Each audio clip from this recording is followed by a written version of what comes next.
जय जगन्नाथ सांग माने आज आपण मानक वेलकम करछि आम यूट्यूब चैनल को आउ एक नुआ ब्लॉग रे। आज थिला पवित्र पणा संक्रांति सह आम ओडिया नववर्ष।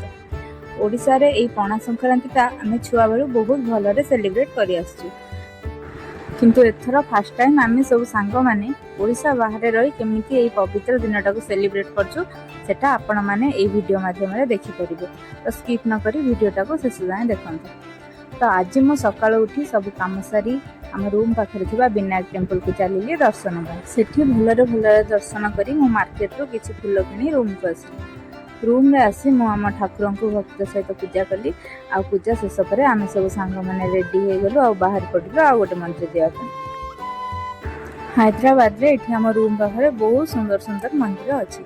आमे तो प्लान करथिलु आज सब मंदिर बुलिबो बोली, किंतु बाप रे बाप आज जो खरा होछि एबे एठी आमे मंदिर रे पहुंची गलो दर्शन पाई।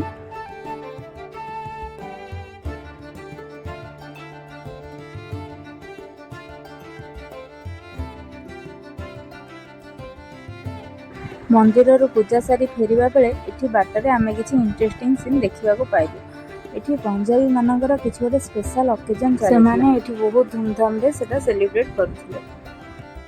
ए जो खरा गरम भितरे जा हो आमको एठी गोटे ठंडा पानी बोतलटे मिल जाइथिला। बाप रे एते खरा रे आउ बुली हबनी भाबी सेति आमे रिटर्न कलु रूम को। पणा संक्रांति रे पणा पिया पई आमे बहुत ट्राई कलु, किंतु एपर्यंत आमको एठी कोठी किछि भी मिललानी।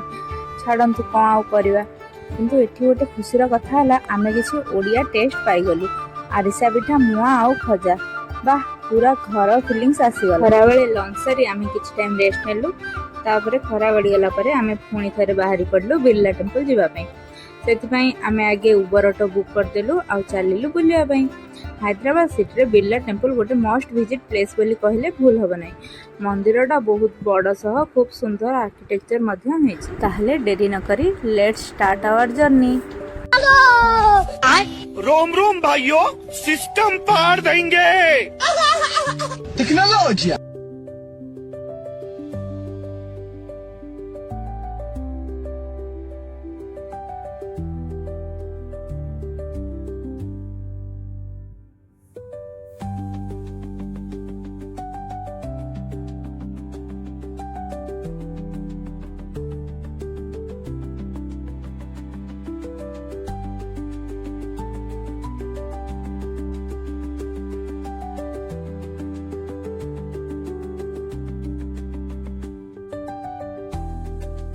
एबे सांग माने फाइनली आमे आसी पहुंची गलु बिरला टेम्पल ले। किंतु दुखर कथा है कि एठी हमकु भीतर को कैमरा अलाउ नथला, सेति पई आमे फोन स्टैंड रे रखी भीतर को दर्शन पई जाइथिलु।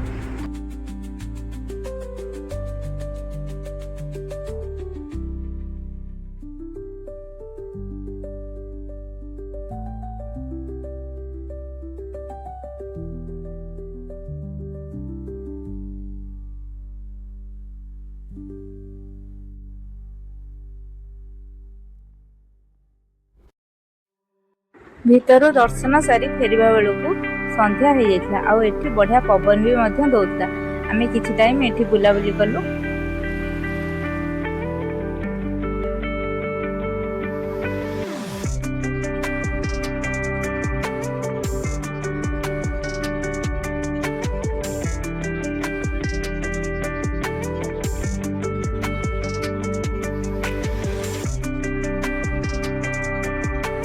एठी मंदिर पाखरे मध्य बहुत सुंदर सुंदर दुकान अछि, आसंतु देखिबा।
ଏଠି ବୁଲାବୁଲି ସରିବା ପରେ ଏବେ ଆମେ ରିଟର୍ନ କଲୁ ରୁମ୍କୁ।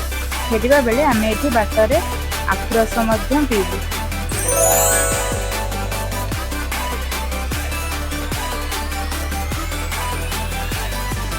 ଆଖୁ ରସ ସହ ଏଠି ଅଦା ଆଉ ଲେମ୍ବୁର ଫ୍ଲେଭରଟା ମସ୍ତ ଲାଗୁଥିଲା।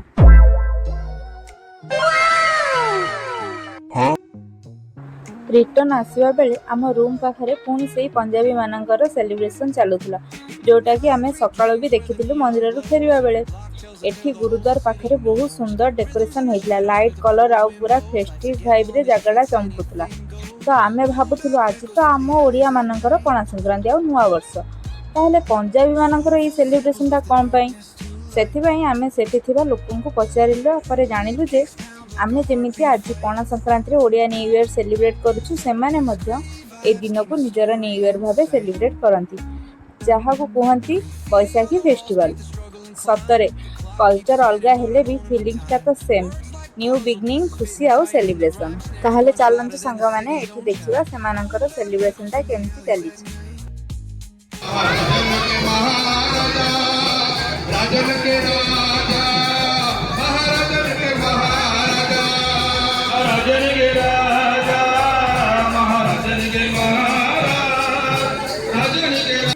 ଏଠି ସେମାନଙ୍କ ସେଲିବ୍ରେସନ୍ ଦେଖି ସାରିବା ପରେ ଆମେ ହନୁମାନ ମନ୍ଦିରକୁ ଗଲୁ, କାହିଁକିନା ଏଠି ଆଜି ସଂକ୍ରାନ୍ତି ପାଇଁ ପ୍ରସାଦ ଦିଆହୁଏ, ଯାହାକି ବଢ଼ିଆ ଟେଷ୍ଟ। ଦିନସାରା ବୁଲି ବୁଲି ଆମକୁ ପଣା ତ କେଉଁଠି ମିଳିଲାନି, ସେଥିପାଇଁ ଆମେ ଏଠି ବାଦାମ ଫ୍ରୁଟ୍ ମିକ୍ସ ପିଇକି ରୁମ୍କୁ ଫେରିଲୁ। ତାହେଲେ ଆଜିର ଭିଡ଼ିଓଟି ଏଇଠି ଏଣ୍ଡ କରିବା। ଭିଡ଼ିଓଟି ଆପଣମାନଙ୍କୁ କେମିତି ଲାଗିଲା କମେଣ୍ଟ ମାଧ୍ୟମରେ ନିଶ୍ଚୟ ଜଣାଇବେ, ଆଉ ଆଜିର ଦିନଟାକୁ ଆପଣମାନେ କେମିତି ସେଲିବ୍ରେଟ୍ କଲେ ସେଟା ବି ନିଶ୍ଚୟ କମେଣ୍ଟ ମାଧ୍ୟମରେ ଜଣାଇବେ। ରହିଲି, ଜୟ ଜଗନ୍ନାଥ।